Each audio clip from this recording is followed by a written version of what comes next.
In today's video, I'm going to show you how to add a font in GIMP.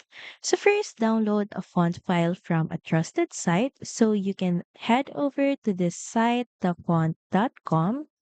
Make sure that you download from a reputable source so that you can prevent getting corrupted or restricted files. So fonts usually come in .ttf or OTF file format, and you can get them here in this site.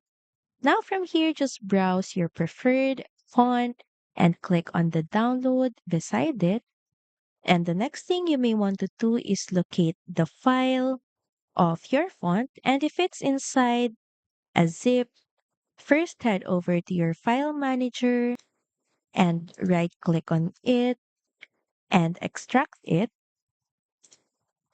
And once done, open up the font file and click on install.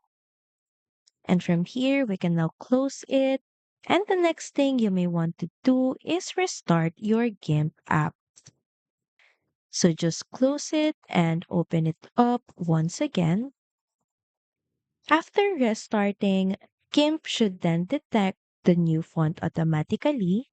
And inside GIMP, click on File and Start a new project.